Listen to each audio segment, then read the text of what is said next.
Ndabasoje mu izina rya Yesu. Haleluya.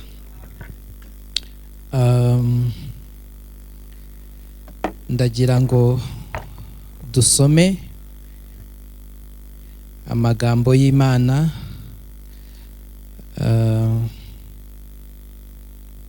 mu rwandiko Paulo yandikiye Abaroma. Ndagira ngo dusome imirongo 17 ibanza, ibindi ndabivuga nyuma tumaze gusoma ayo magambo. Urwandiko Paulo yandikiye Abaroma nirwo tugiye kuganiraho, tuzakomeza no kuganiraho muri iyi minsi, kandi ndagira ngo mbasabe rwose tuzagira umwete wo kurusoma. Tuzagira umwete wo kurusoma. Ni urwandiko rugizwe n'ibice 16, ku buryo rero mu gihe cy'ukwezi nibura waba agenda gake yaba rusomye nibura inshuro imwe, kandi bizadufasha cyane. Urwandiko rw'Abaroma, ibitabo bya Bibiliya byinjira ukuntu ku buryo harimo n'iki ngiki turiho cy'Abaroma, bikagufasha gusobanukirwa umurimo Yesu yakoze, bikagufasha gusobanukirwa uwo uri we, identite yawe muri Kristo Yesu n'uburyo ukwiriye kubaho. Harimo urwandiko rw'Abaroma, ndetse uru rwandiko urebye ibyo atindaho cyane, navuga ko iyo bibaye byiza ukarusoma ugakurikizaho n'urwandiko rwandikiwe Abagalatiya, bifite ukuntu biri mu mujyi umwe. Hanyuma hari urwandiko rw'Abefeso, hari urwandiko rw'Abaheburayo, hari urwandiko rwa mbere rwa Yohana, aho navugaga mu nzandiko. Ni ahantu hari ubutunzi, no mu zindi nzandiko buri rwandiko rugiye rufite umwihariko, ariko aho hantu ho hari ubutunzi, hari ubutunzi ukuntu. Ikibazo rero kijya kibaho, ntabwo ari henshi usanga abantu bafata umwanya wo gucengera, wo kwicara, wo gusoma ngo babashe kumva ubutunzi Imana yanyujije mu bakozi bayo, by'umwihariko ndavuga Paulo. Rimwe na rimwe hakaba igihe abantu usanga bari kubaho ubuzima mu by'ukuri bugaragara nk'ubw'igikristo urebeye inyuma, kandi bakanakoresha Bibiliya, bakanahura, bagaterana, bakavuga amagambo meza rwose, nabyo nibyo kwishimira, ariko ntibinjire ngo bagere ahantu hakwiriye, ku buryo usanga hari igihe ubaza umuntu ukamubaza ngo ibyiringiro byawe, ugasanga aravuga ati ubwo biterwa n'uko Imana ibibona. Ariko umuntu wamaze kumenya Yesu ntakwiye kugenda nk'udafite ibyiringiro. Imana idufashe, kuko Paulo niwe wavuze ngo tugaragara ngo tumeze nk'abatamenyekana, ngo ariko turi ibirangirire, kubera yuko iyo umaze kumenya ukuntu Mwuka Wera zakatura muri wowe, nuko Imana ituye muri twebwe mu buryo bw'umwuka, turaba igiciro. Imana ishimwe. Ni ngombwa rero, ibi nta handi biva, ni mu kwiga ijambo ry'Imana tudaca hejuru.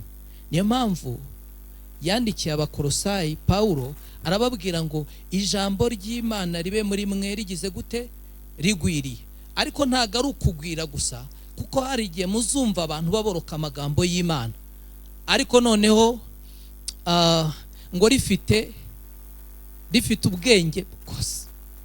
Nukuvuga ngo ntabwo kurigira ari ryinshi ni byiza, ariko noneho no kugenda kurenga iyo ntambwe ukaryumva ugasobanukirwa, ni ibintu by'ingenzi cyane. Turi ku rwandiko rero ruryoshye ndarubakumbuje, niyo mpamvu natangiye mbabwira ngo twihe gahunda, twihe intego, nibura mu byumweru, mu kwezi, uhereye uyu munsi. Wenda hari ababigeze kure, ariko nibura twebwe twabashije guterana tuzarusome rwose. Imana ishimwe. Mureke rero dusome, hanyuma ndaza gufatamo imirongo imwe nza gushimangira cyangwa se gutindaho, kuko murumva ko ni igitabo kinini kandi umwanya dufite ntabwo watwemerera ko tugenda kuri buri hose tuhavuga, ariko tuzavuga byinshi kuri iki gitabo kandi tuzafashwa, tuzubakwa. Imana ihabwe icyubahiro. Ndagira ngo rero dusome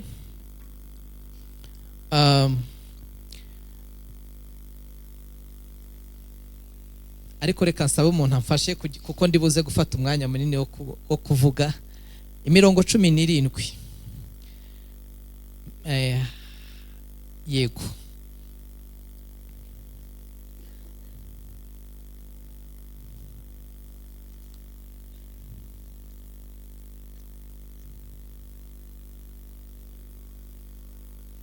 Mirongo 17 dukurikira, hanyuma tuze kuganira.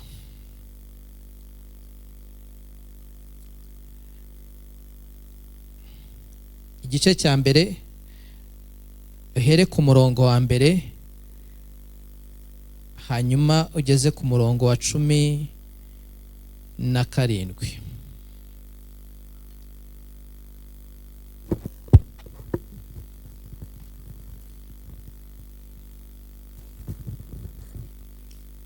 Dusome mu izina rya Yesu.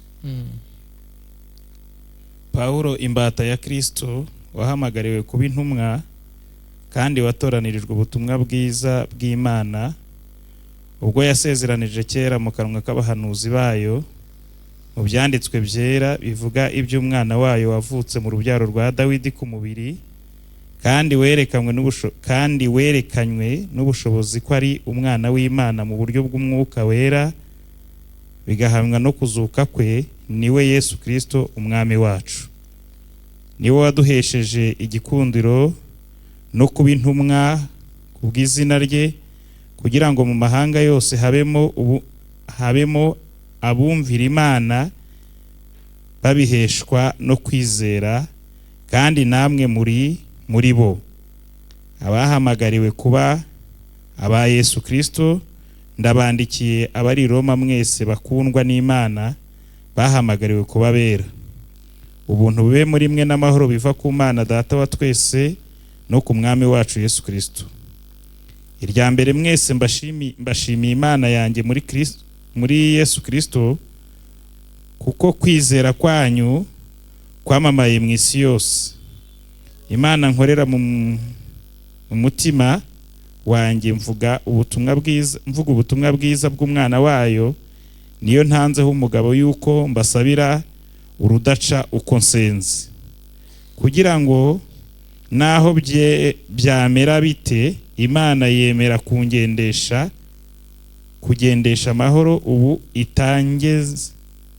ikangeza iwanyu, kuko nifuza kubonana namwe kugira ngo mbahe impano y'umwuka ngo ibakomeze, tubone uko duhumurizanya mwebwe nanjye, humurizwe no kwizera kwanyu, namwe mube muhumurijwe n'ukwanjye.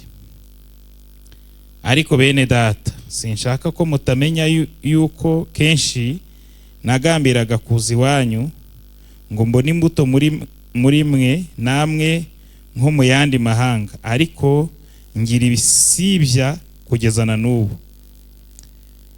Abagiriki n'abatari abagiriki, abanyabwenge n'abaswa mbafiteho umwenda.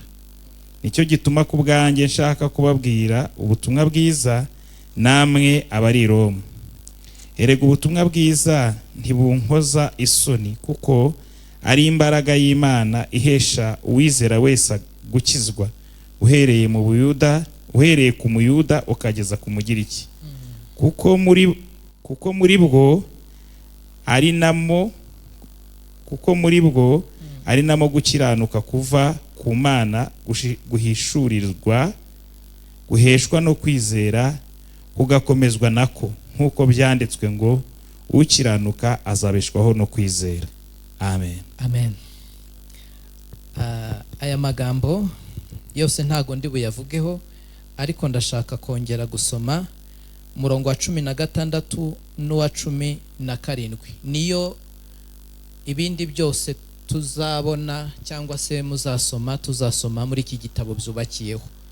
Haravuga ngo erega, reka tujyane, erega ubutumwa bwiza ntibugira gute, ntibunkoza isoni, kuko ari imbaraga y'Imana ihesha uwizera wese gukizwa, uhereye ku Muyuda ukageza ku Mugiriki, kuko muri bwo ari namo gukiranuka kuva ku Mana guhishurirwa, guheshwa no kwizera, kugakomezwa nako, nk'uko byanditswe ngo ukiranuka azabeshwaho no kwizera. Andi magambo yose urebye yubakiye kuri aya ngaya. Aha niho hari umutima w'ibyo umwanditsi yashakaga ko abo yandikira bumva. Uru rwandiko rwaranditswe ahagana mu mwaka wa 57. Pawulo bitekerezwa ko yari i Korinto. Hanyuma iri torero ry'i Roma ni itorero ryari mu murwa mukuru w'ubwami, ryari hagati mu mutima wa mpatsi ibihugu empire y'abaromani, kandi wari umujyi munini. Mu gihe yandikaga, Roma yari ituwe n'abaturage barenze miliyoni. Murebe namwe mu kinyejana cya mbere umujyi ufite abantu barenze miliyoni. Kigali iyi ngiyi turimo nta myaka myinshi ishize irengeje miliyoni. Hari igihe numvaga bavuga hari abirirwamo ku manywa uko baba bangana, umubare munini nimugoroba ukagabanuka kubera yuko abantu batano mu nkengero no mu bindi bice. Roma rero mu kinyejana cya mbere yo yari ituwe n'abantu bageze muri miliyoni.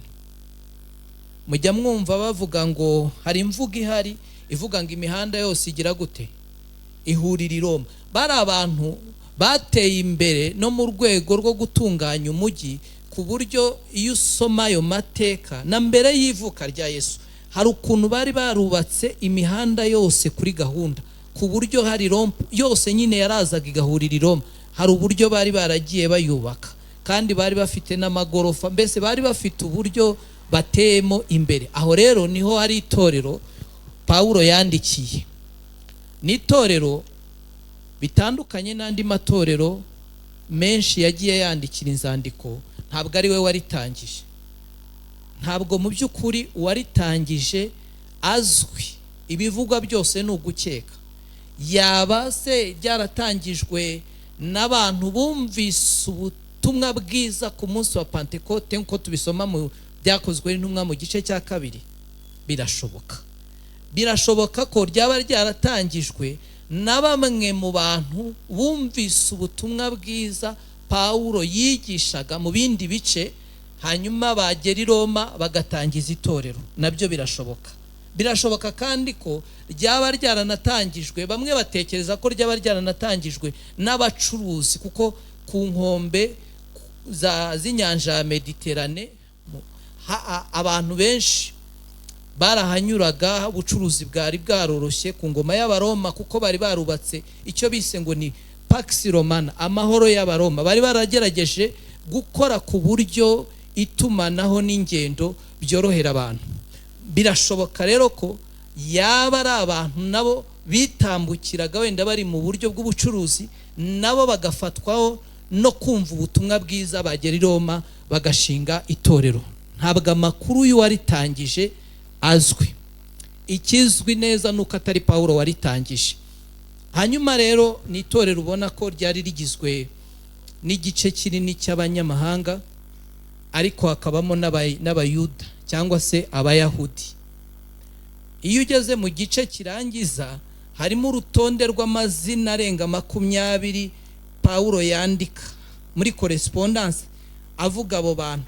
Byumvikana ko yari afite uburyo yamenyaga amakuru y'iryo torero. Rero nk'itorero atitangirije, kuko amatorero amwe menshi niwe wayatangije, noneho akabaza ibibazo byayo. Muzabona ko n'inzandiko zimwe yandikaga yasaga n'uri gusubiza ibibazo babaga bamugejejeho cyangwa se yamenyeshejwe ko bihari akabandikira.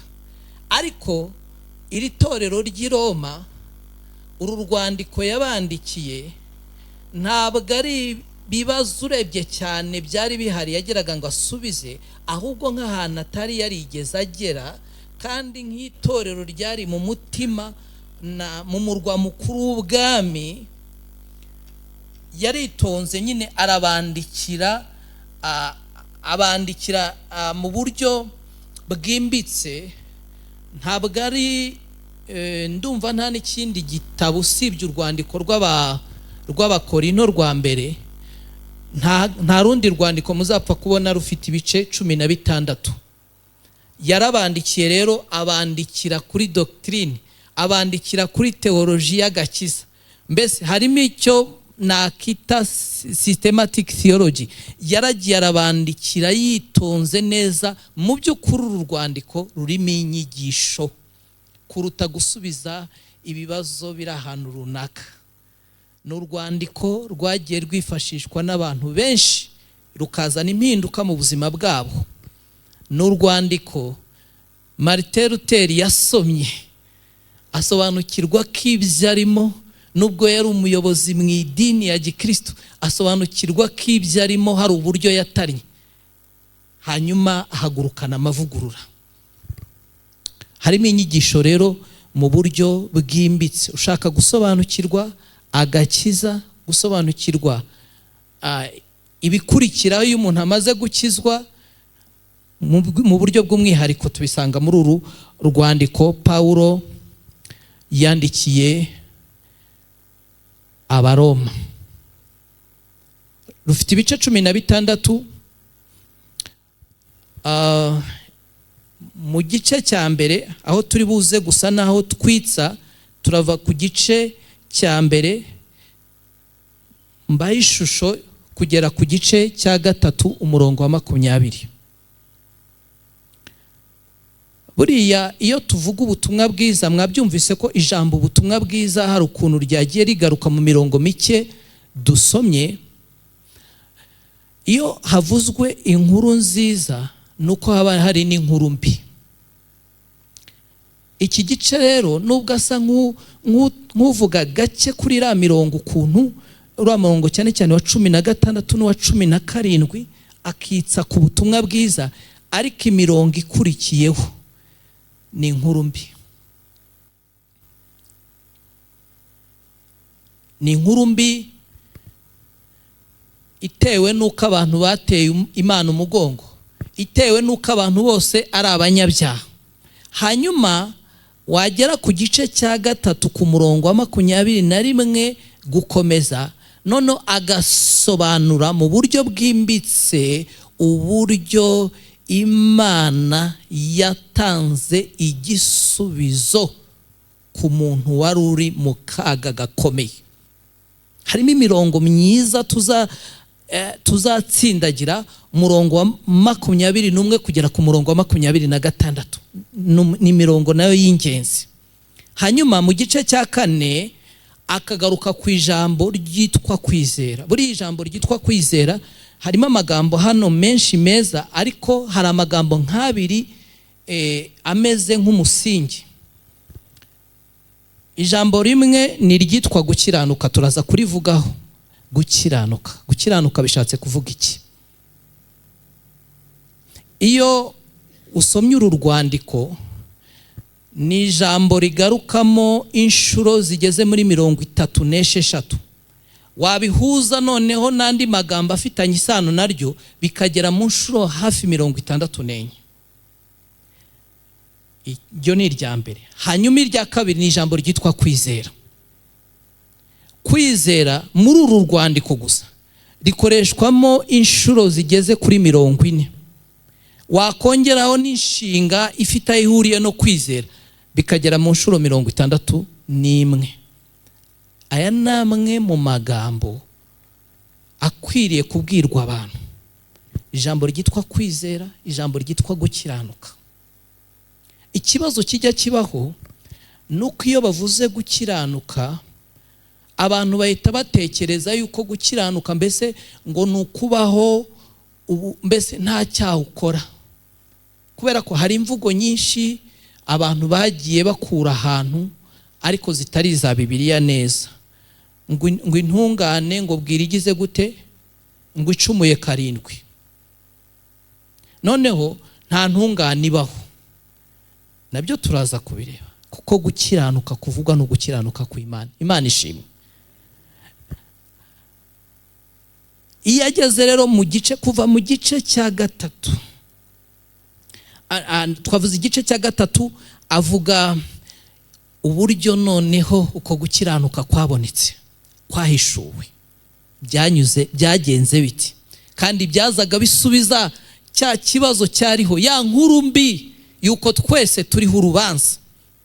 Kuko ku murongo wa 23 w'igice cya 3 Bibiliya iravuga ngo abantu bose bakoze ibyaha ntibashyikira ubwiza bw'Imana.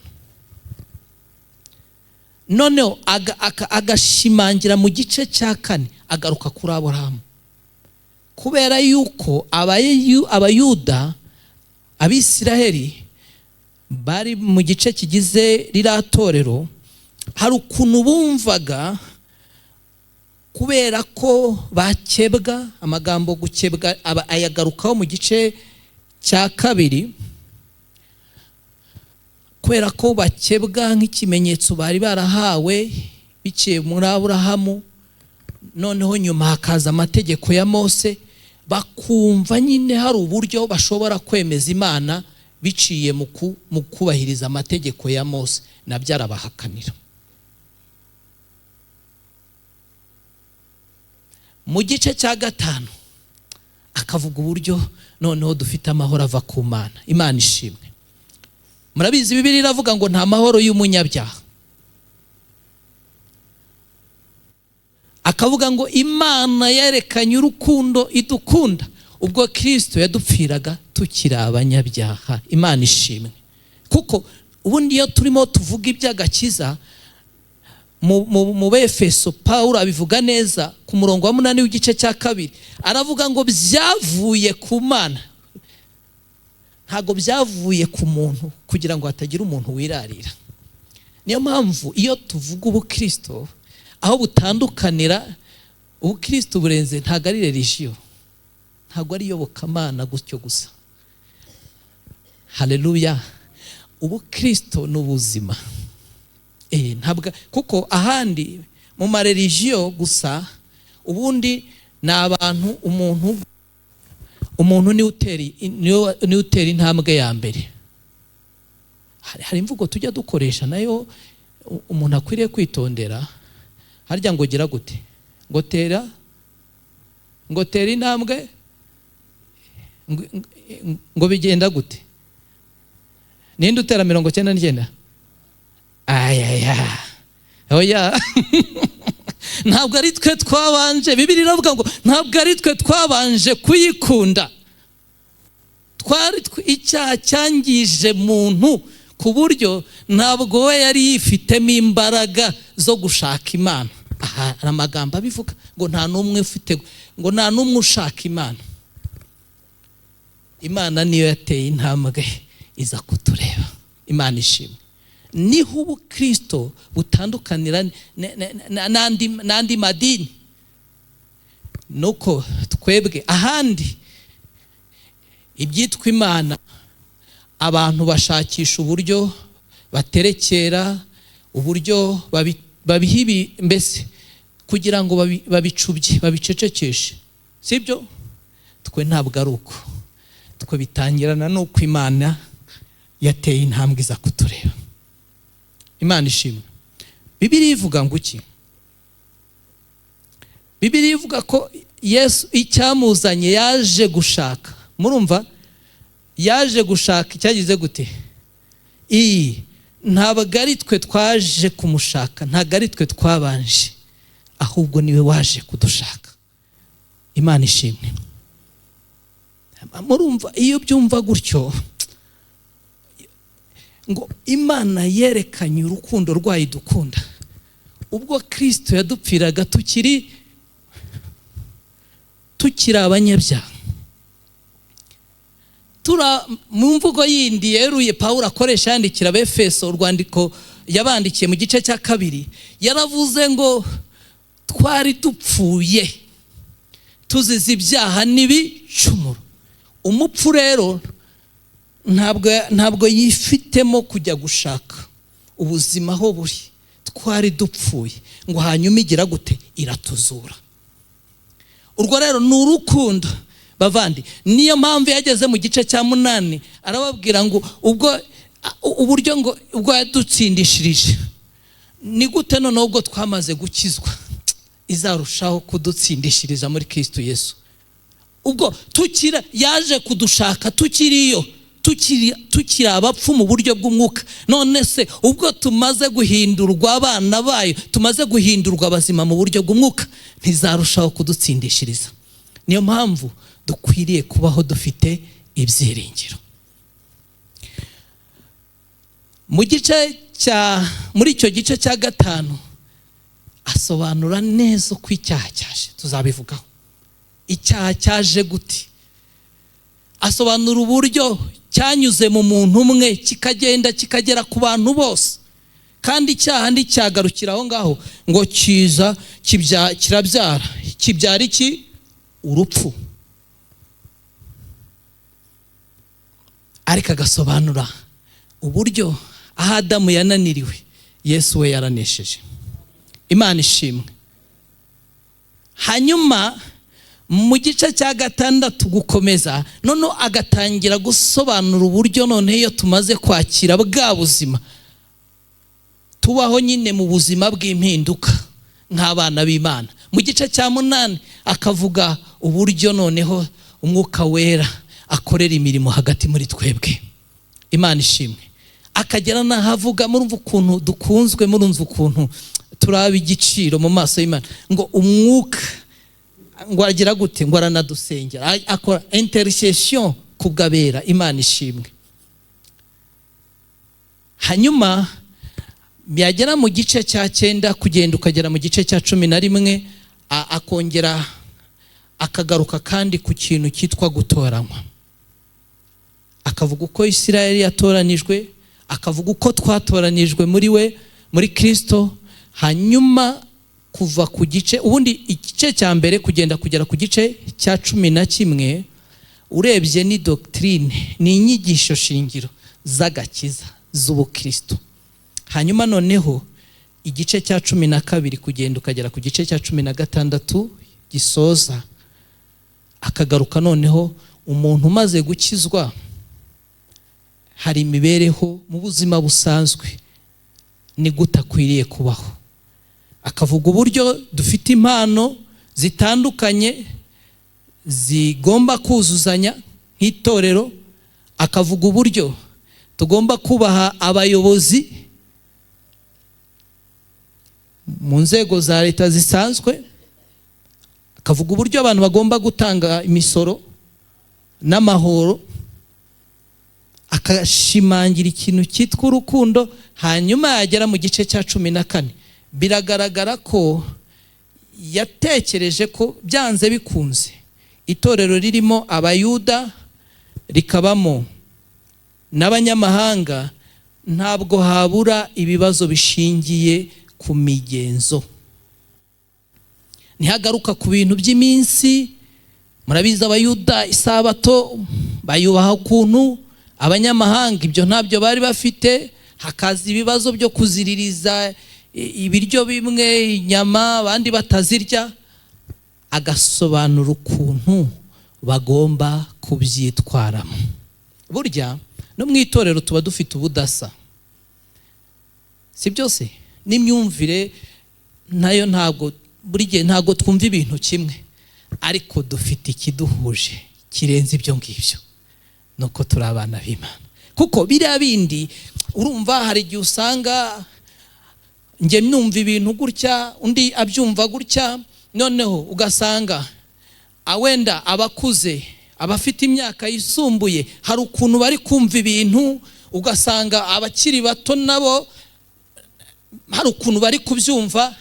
Ariko igikomeye tugomba gutindaho nicyo twahinduwe cyo muri Kristo Yesu, kuko ibyo bindi birashira. Hanyuma mu gice cya 15 akongera akavuga umurimo yari arimo guteguraho kujyana imfashanyo i Yerusalemu. Abera hari umurunga w'urukundo babaga bafite, bumvaga abanyamahanga by'umwihariko. Yarababwiye ngo bafite umwenda, kuko itorero ry'i Yerusalemu ryari ryaratangiriye ahantu hagoye mu Bayahudi nyirizina, baratotezwa, bamwe barameneshwa, ryari rikeneye gufashwa. Uwo murimo rero yararimo witegura. Niyo mpamvu umuntu yatekereza ko yaba yararundikiye urwo rwandiko ari Korinto, hanyuma akaza kugera akavuga ngo sinzagira ikindi nirata ngo keretse iby'umwami yankoresheje. Imana ishimwe. Akavuga uburyo ngo yahawe amagambo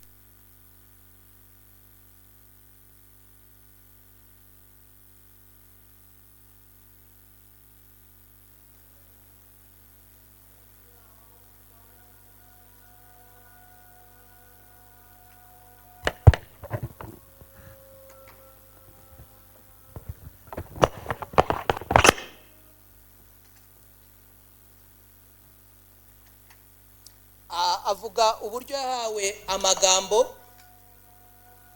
ahabwa ibikorwa,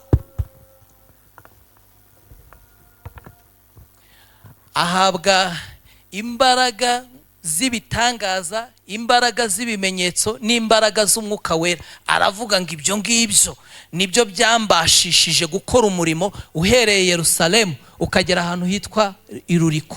Aho ni mu cyahoze ari Yugoslavia cyangwa se hari za Serbia uyu munsi, ahari ibihugu nka za Macedoine na za Kosovo, ni muri ibyo bice. Avuga ko yabashishijwe n'ibyo byose. Reka mbabwire, Imana idufashe mu gihe nk'iki ngiki abantu benshi bavuga ko bakorera Imana. Dukeneye ivugabutumwa riherekejwe n'imbaraga za mwuka wera kugira ngo rigaragaze itandukaniro, kuko buri wese aravuga ko ni umukozi w'Imana. Noneho byabaye n'ibintu nyine birimo akaryo, birimo agafaranga, ukuntu umuntu arahita ashyira icyigisho wese ahantu kugira ngo nyine rimwe na rimwe nyine abone ukuntu akanabivuga ukuntu kugira ngo aze kubona amavyuzi. Hariho kwitiranya cyane, ariko Imana idufashe. Hakwiriye kuba hitandukaniro hagati y'umuntu urimo mwuka w'Imana n'utamufite upapira. Hanyuma agasoza atanga intashyo, kandi akababwira ngo kimwe mu byatumye abandikira. Mu gice cya mbere arabivuga ko ngo yashakaga kubashyira impano ya mwuka wera, nukuvuga ngo yashakaga kubafasha kurushaho kumva ibyo bizeye.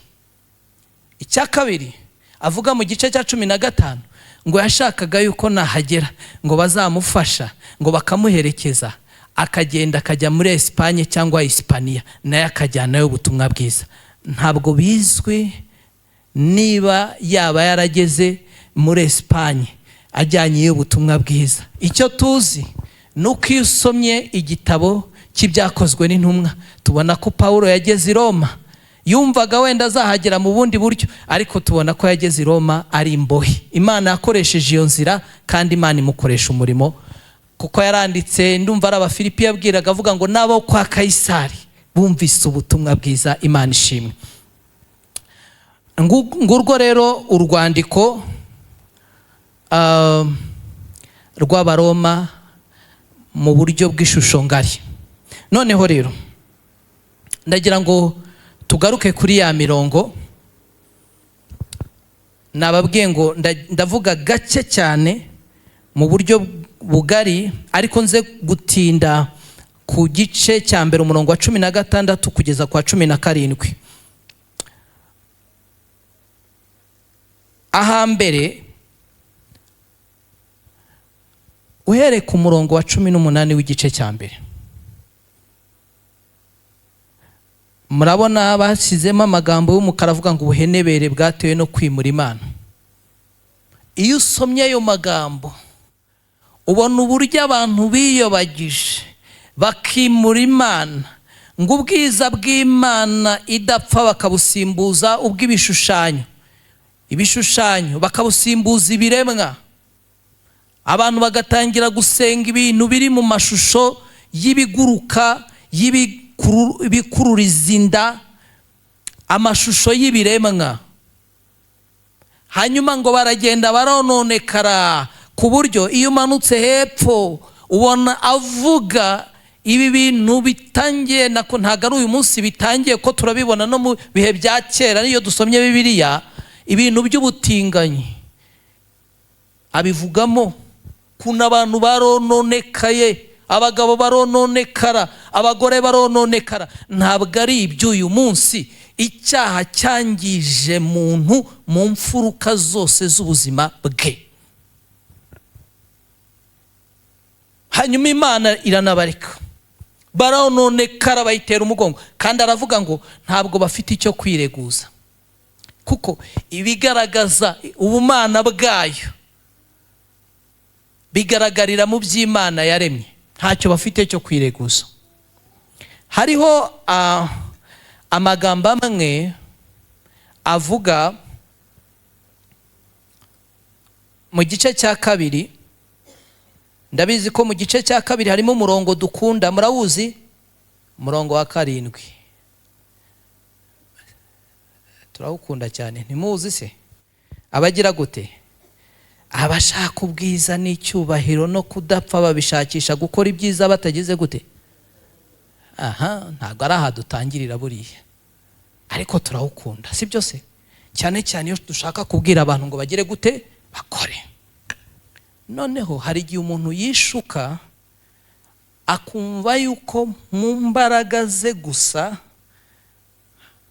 hari ibyo yakora, mu mbaraga ze gusa. Mwumva iryo jambo nshyiraho, hari ibyo nageraho mu mbaraga zanjye gusa, hanyuma Imana ikagira gute, ikanyemera. Ni kimwe mu bibazo yashakaga gukosora. Hanyuma hakaba mundi murongo muri iki gice cya kabiri, hano abavuga uburyo Imana itarobanura ku butoni. Mwibuka ari kubwira Abayahudi, Abayuda, ariko harimo n'abanyamahanga. Harimo murongo mu gice cya kabiri, umhere ku murongo wa 12, havuga ngo abakoze ibyaha bose batazi amategeko bazarimbuka badahowe amategeko, kandi abakoze ibyaha bose bazi amategeko bazacirwa hiteka ry'amategeko, kuko abumva gusa amategeko atari bo bakiranuka ku Mana, ahubwo abayumvira nibo bazatsindishirizwa nayo. 14. Abapagani badafite amategeko y'Imana iyo bakoze iby'amategeko ku bwabo baba bihindukiye amategeko nubwo batayafite, bakagaragaza ko umurimo utegetswe n'amategeko wanditswe mu mitima yabo ugahamywa n'imitima ihana ibabwiriza, igafatanya n'ibitekerezo byabo kubarega cyangwa se kubaregura. 16.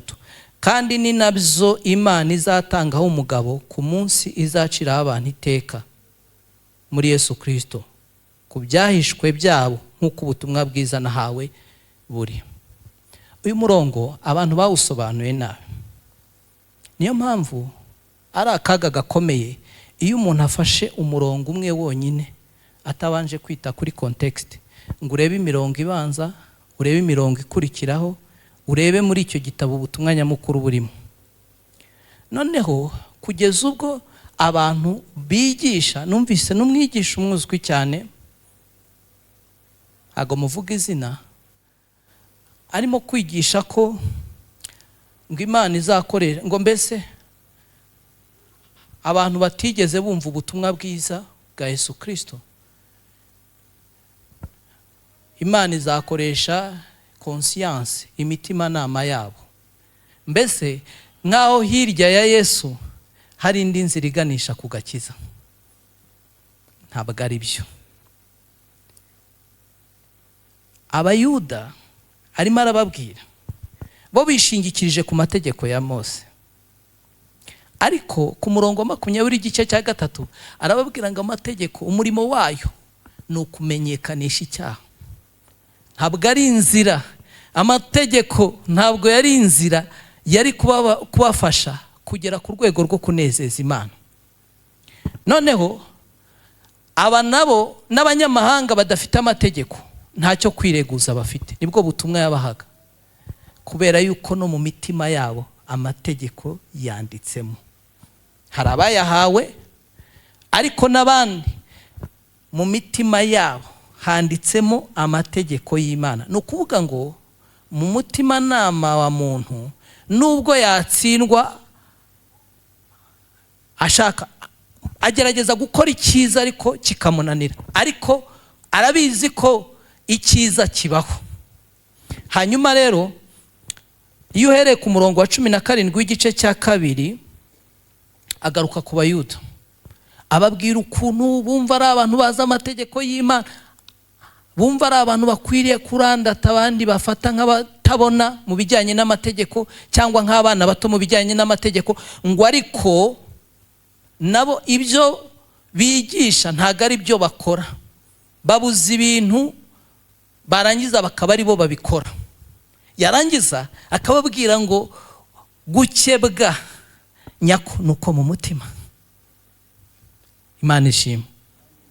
Hanyuma none igice cya 3 akavuga uburyo abayuda barusha abandi iki, akavuga ngo babikijwe ibyagize gute, ibyasezeranijwe, kandi muribuka ko n'umuyoboro Imana yaciye muri Aburahamu ica muri Isiraheli, gutyo n'umuyoboro ugenda ugahingukira kuri Kristo, kuko ibyanditswe byera byose bigaruka kuri Kristo.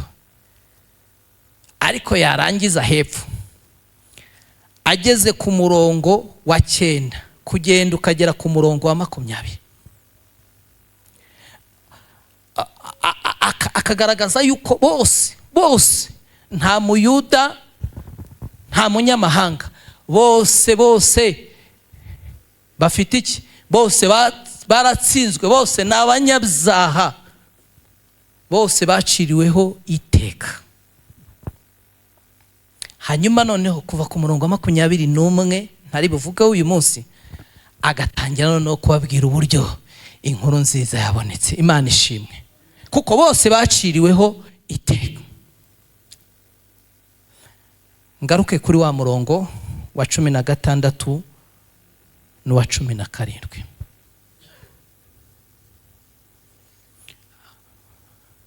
Ubutumwa bwiza ntibugira gute, ntibunkoza isoni, ntakorwa n'isoni. Mu yandi magambo atewe ishema no kuvuga ubutumwa bwiza. Kubera iki? Kubera yuko ari imbaraga y'Imana ihesha uwizera wese kugira gute, gukizwa. Iyo bavuze ubutumwa bwiza hakwiriye kumvikana iki?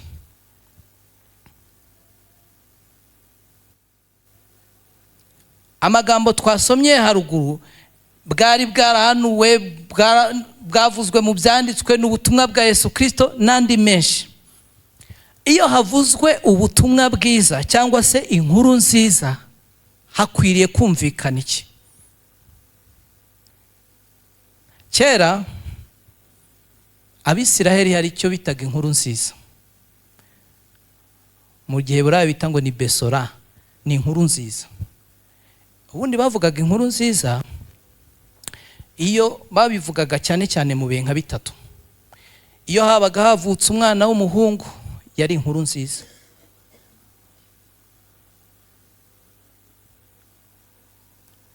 Cya kabiri, iyo umwami yabaga yagiye ku ngoma yari inkuru nziza.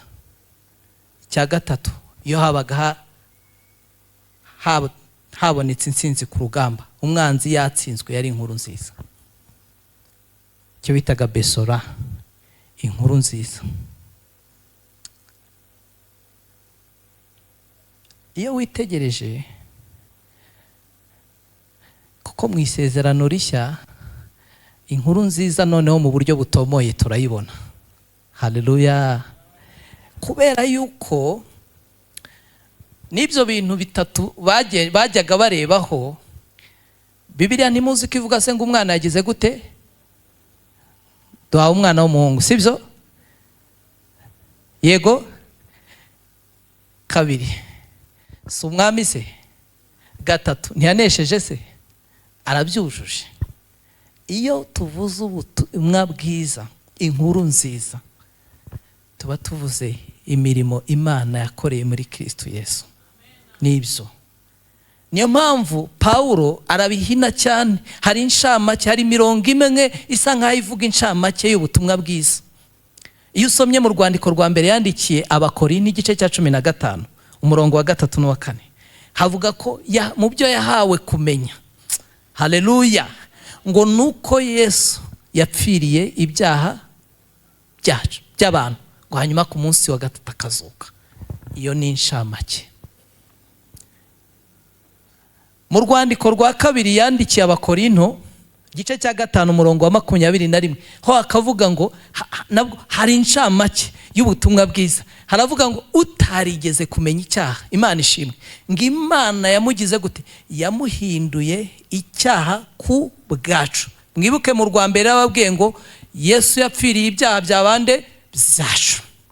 Noneho mu rwa kabiri arabandikira arababwira ngo utarigeze kumenya icyaha, Imana yamuhinduye icyaha ku bwacu, ngo kugira ngo twebwe duhinduke gukiranuka kwayo.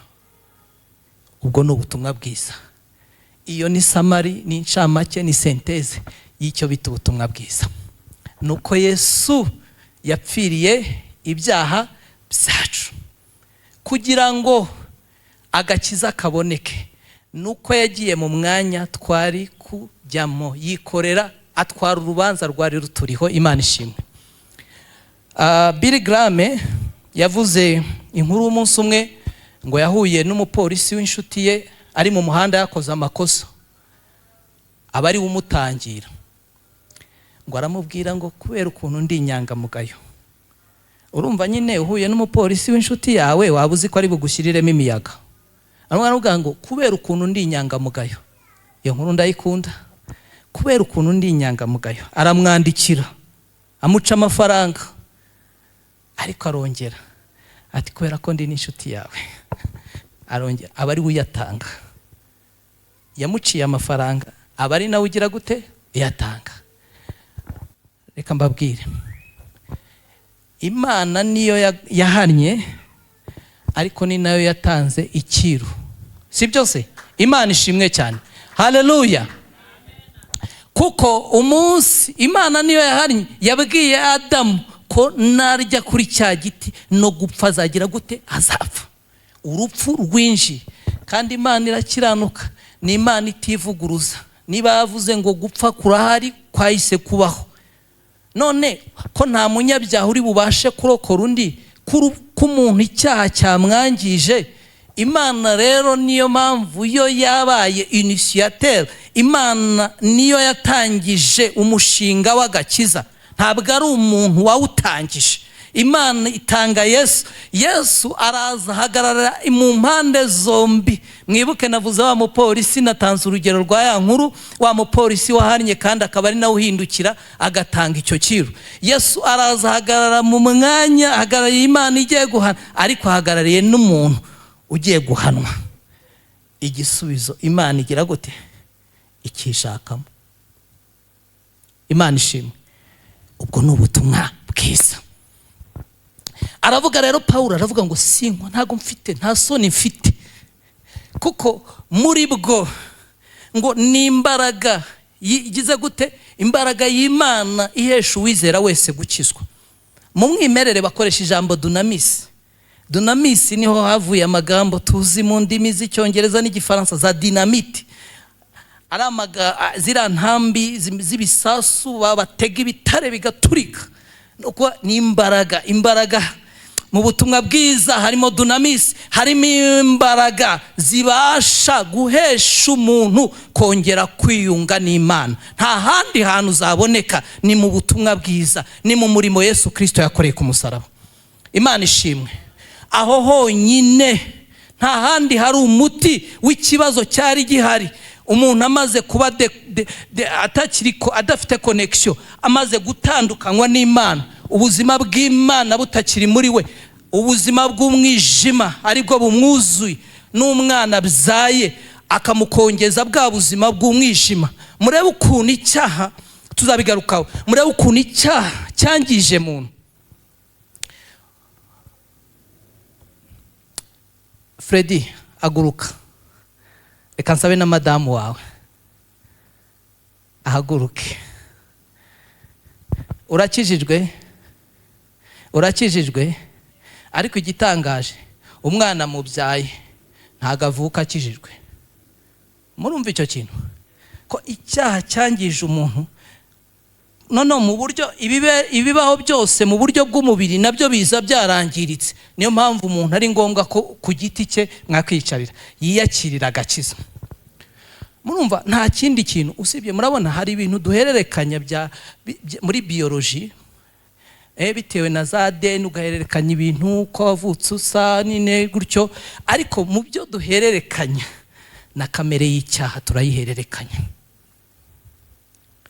Aravuga rero ngo ubwo umuti wabonetse ntago nkwiriye gukorwa n'isoni, ngo n'imbaraga ihesha uwizera wese. Ijambo kwizera rirakomeye. No kuvuga ngo umunsi umwe babajije Yesu, baramuga ngo twereke umurimo, twereke imirimo y'Imana tuyikore. Arababwira ngo umurimo w'Imana n'uyu, nuko mwizera uwo yatumye. Imana ishimwe. Uwo ni wo murimo, nicyo kibanze ibindi byose byubakiraho. Kubera yuko njye ntabwo nari nshoboye kwikiza, hari undi wabikoze. Icyo mfite cya mbere gukora rero ni ukwimurira ibyiringiro byanjye muri we, nkakira ibyo yakoze. Icyo nicyo bita kwizera. Imana ishimwe. None uwizera wese, yaba umuyuda utakizwa n'amategeko, kuko amategeko yari indorerwamo. Mu murongo wa 20 igice cya 3 Bibiliya iravuga ngo amategeko yamenyekanishaga icyaha. Ntago amategeko yari gukiza muntu, ntago ariyo mpamvu Imana yari yarayatanze. Yari nk'indorerwamo. Kandi murabizi, iyo ufashe indorerwamo, ndamutse mfite ikibazo hano hari ikibazo mfite mu maso, indorerwamo yamfasha yagikuramo, cyangwa hari izindi ntambwe, sibyo? Nge mbona ikibazo. Amategeko yamenyekanishaga icyaha. Amategeko yeretse Abisiraheli ko standard, urwego rwo gukiranuka rw'Imana batabasha kurushyikira. Ariko Yesu yabwiye abantu, arababwira ngo yaje kugira ngo ayasohoze. Imana ishimwe. Niwe wayubahirije, kuko muri we nta kamere y'icyaha yari afite. Kandi Bibiliya iravuga ngo amategeko ni meza ava ku Mana. Ngo amategeko yarananiwe, ariko ntabwo ari uko yo yari afite intege nke, ngahubwo icyatumye ananirwa ngo nukubwe kubera kamere y'umuntu yari ifite intege nke kubera icyaha. Imana idufashe. Yesu rero araza arabisohoza. Imana ishimwe. Niyo mpamvu uburyo dusohoza amategeko y'Imana no kwizera Yesu. Noneho rero aravuga ngo yaba umuyuda, amategeko ntago ubwayo kuyiringira ntabwo bihagije. Yaba wa munyamahanga, abo umugiriki, abo umuyuda, inzira nimwe no kwizera Yesu, nta ya kabiri ibaho. Ikindi aravuga ngo kuko muri ubwo butumwa, muri uwo murimo Kristo yakoze, ngo nimo gukiranuka. Imana ishimwe. Kuva ku Mana guhishurirwa. Iri jambo gukiranuka muri iyi context ni ukwemerwa. Imana ishimwe. Uku gukiranuka kw'Imana muri context, mu buryo Paulo yabivuzemo, urebye iryo jambo ni ukwemerwa. kwemerwa n'Imana. Kwemerwa nayo kandi nuko kwakira ubuzima bwayo muri wowe. Haleluya. Nta handi rero bibonekera ni mu murimo Kristo yakoze. Ubwo nibwo butumwa bwiza. Hanyuma aravuga ngo guheshwa no kwizera kugakomezwa nako. Nukuvuga ngo nta kindi, kwizera tugahabwa, kwizera umurimo Kristo yakoze tugahabwa kwemerwa n'Imana, noneho bikaba ubuzima. Iyo usomye bikaba ubuzima. Niyo mpamvu Bibiliya ivuga ngo umukiranutsi azagira gute? Abeshwaho no kwizera. Ntabwo twizera gusa turi kwakira Yesu, ahubwo ubuzima bwacu n'ibyiringiro byacu biri muri Kristo Yesu. Ubuzima mbese tubigendamo. Imana ishimwe. Haleluya.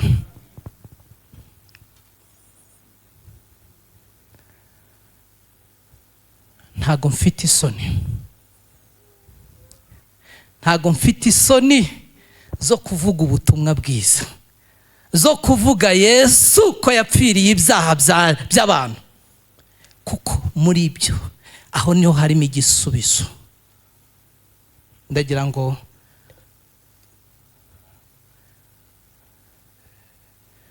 twitekerezeho.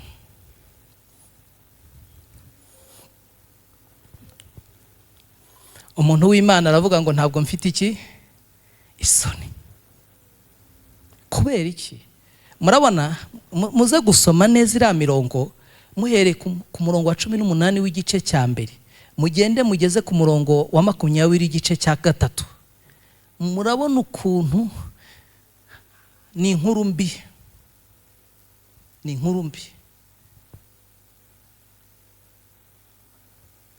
Paulo rero ntafite isoni ubwo habonetse igisubizo.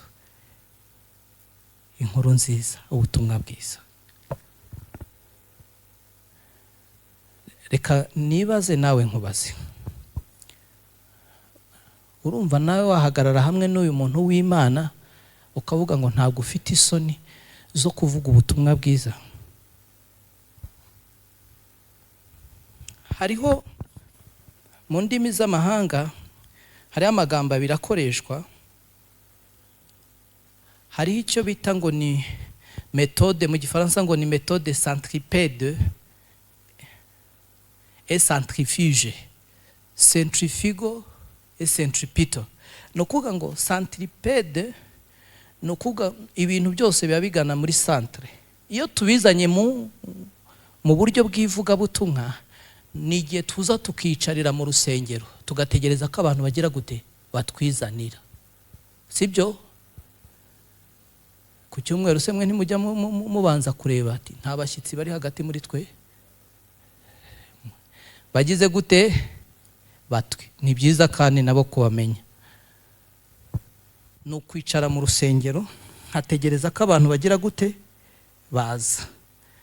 No, méthode bita centrifuge, centrifugal approach, ntabwo ntegereza ko abantu baza, ahubwo ntera intambwe yo kugira gute? Yo kubasanga. Shyiraho uburyo bwo kubashakisha, kandi ni nabwo buryo ari abaza bazadusanga, ariko dukwiriye gutera intambwe yo gushaka abazimiye. Kubera yuko Yesu uburyo ahari mu buryo bw'umubiri bufatika ni mu itorero. Bibiliya iravuga ngo turi ba ambassadeur. Umurimo yaravuze ngo uko data yantumye niko nanjye ngize gute? Ariko dushobora kuba dufite isoni. Mwari mwabona iyo habaye ikintu cyiza ukuntu abantu bagihererekanya ku mbuga?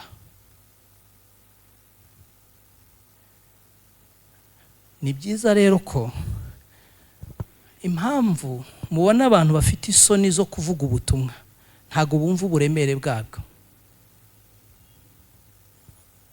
Ndagira ngo mbibutse, Bibiliya irabivuga, iyo umuntu atarakira Kristo, murabizi Bibiliya iravuga ngo udafite uwo mwana ntabwo, ufite uwo mwana afite iki? Ubugingo. Utamufite ntabwo. aba ahuye n'icyo Pawulo yabwiye b'Abefeso, arababwira ngo mwari mupfuye, ababwira n'ibyo bari bapfiriyemo, batagira Imana rurema, bari mu mwijima. Nguko uko abantu nushaka umubone agaragara mu bifatika by'umubiri, ameze neza rwose, ari mu buzima ubona bwo kwifuzwa muri iyi si, muri iyi myaka itarenga 100 dushobora kubaho abaramye. Ariko mu buryo bw'umwuka hari ikibazo. Ibi bintu rero reka mbabwire impamvu dukorwa n'isoni, ukumva ntiwatinyuka kubivuga, kandi rimwe na rimwe Imana yaguhaye platform. Ufite imodoka uhaye umuntu uri fute, burya se wagize ngo umubwiye ubutumwa bwiza ari muri rifa yavuga ngo parika mbanze mvemo, ukoresheje anniversaire. Hari uburyo bwinshi. Ufite abantu uyobora bakwita bosi, boga bosi. Burya Imana iguhaye amahirwe. Hari mwene data umwe yakoze ikintu numva kibanze, urumva nyine numva ngize isoni ko ni ibintu ntamenyereye, ariko yakoze ikintu cyantangaza, ndagishima. Hari umunsi w'ubukwe abyumvikanaho na sheri we, barasaba imisango iraba yayindi nyine, ariko hagati aza kunobekamo akantu, ubutumwa bwiza. Ategura umwigisha mwiza cyane, mu minota mike avuga Yesu. Haleluya. Abitegura numvaga ibyo bintu ntago birabishe, ntago bimenyerewe, ariko Pawulo aravuga ngo ntago mfite isoni, Imana ishimwe, zo kuvuga ubutumwa bwiza, kuko ni igisubizo, n'umuti w'ikibazo nyamukuru kirenze ibindi gihari. Abantu hatari Imana hacuze umwijima, nta buzima buhari, hari urupfu.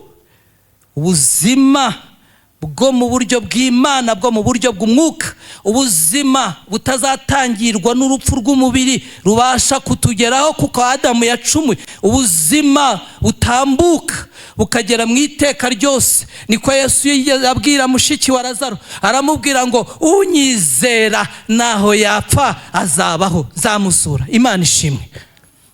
Kuki dukorwa n'isoni?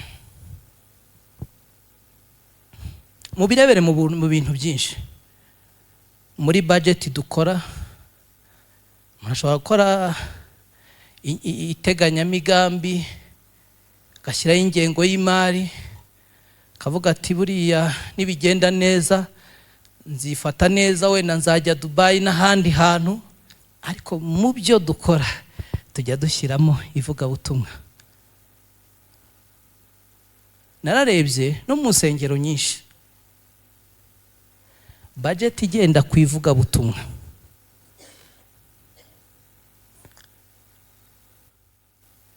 Abantu gushishikariza abantu kuvuga ku ivugabutumwa.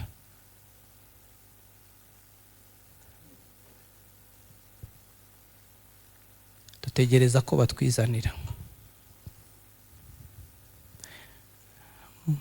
Ndagira ngo ngarukira ahangaha dusenga Imana, kandi Imana birashoboka. Umuntu yasaba Imana imbabazi. Hari umuntu umwe muribuka umugani Yesu yaciye w'abantu bararitswe bakanga kuza, hanyuma noneho akohereza abantu ngo bajye gushakisha abantu mu mayira. Harahavuga ngo munabahate,